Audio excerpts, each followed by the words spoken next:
High school football players, let's talk about all of the invites that you are already getting, even though the season just ended. And for some people, you're still in the playoffs, still fighting for that championship. So, to be clear, my job is very simple. I want to make sure that you are always in the right position and always doing the things that are going to benefit you when it comes to recruiting. Also, for my parents that are watching, always try to give you the information that one is not going to have you wasting a bunch of money, just feeling like you have to do everything that comes your student athlete's way, because it's not the case. So let me start by talking about these invite camps. I'm seeing a lot of these invites go out to our athletes that are part of our inner circle, as well as other athletes, all over the country. I mean, you see them posting on X, thanks for the invite, or they got the nice, cool graphic. And let me be clear. There's a lot of these camps that are super valuable, that can literally impact your recruiting, put you in a position to, really get more exposure, get your name out there. There's a lot of them, right? So, but before I even get into that part, what I want to start out with is the fact that some of these camps, the dates are like November and December. Like there's literally invites going out for football camps that have a recruiting purpose, or at least they're marketed as a recruiting purpose. And the date is the end of December. The date is the end of November. So my question to you, if you are a high school football player and your season just ended, tell me, how is it possible that you're going to show up at this football camp, and in majority of these camps, you got to do what? Run a 40, vertical, shuttle, 5-10, all these drills. And they're going to take that information. They're going to post it. It's going to be available. Coaches will be able to find it. And you haven't even started your offseason training program yet.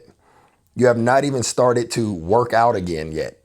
You're still letting your body heal or body repair from the season. You know what I mean? Some of you may just be getting back into it.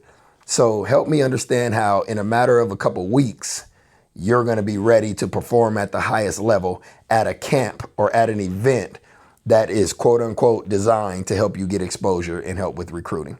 So let me be clear. For my athletes, no camps. We are not doing anything in November or December, and probably not even too much in January. Only thing we're going to be doing is focusing on getting conditioned, getting back in off-season shape. There's a difference between your in-season. There's a difference between that and going to a showcase and going to a camp and running a 40 and running a 5-10-5 and an L drill. And there's a difference. You have to get back into that mindset physically and mentally. So we're going to take our time and we're going to go through the process. So that way, when we do show up to a camp, we could actually show out. That's the goal.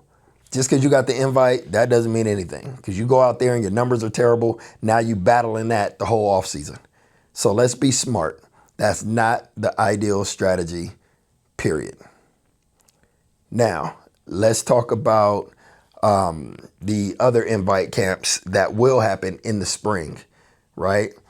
Ideally, to me, that's the timeline. If a camp is around March, April, going into May, that's the timeline. Now, if you take advantage of it, that's why it's so important. November, we're finishing out the season. December, we're back training, building the foundation, getting your body back tuned up. January, we're all in training. February, we're training. March, we're training. And now we transition. Now you are ready. You are prepared for these events, for these camps. And that's what it's all about. It's not just about the invite and going, especially for those athletes that may not even be getting the invite, but you see it posted. Oh, mom, dad, I want to go to this. Why? If it's early, are you really ready to go to that? So that's how we got to think about it. So the training right now at this time of year is the priority, period. It has to start with the training. Now, when it comes to selecting a camp, here's what I want you guys to think about. Number one, is this camp about exposure? Now, every single organization that hosts camp are going to tell you, yes, oh, this exposure. Last year, this many athletes, this happened, that happened. They're going to give you all that. And sometimes it's going to be true.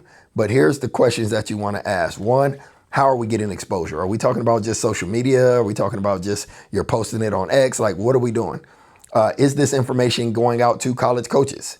You know what I mean? And if it is going out to college coaches, are they expecting it? Are they requesting it? Or are you just sending out an email with a bunch of names on it and hoping for the best? Like, what is the actual game plan to get this information to college coaches to help me with recruiting? Those are the first two questions. The next one I want to leave you with, you have to ask, who's running the camp?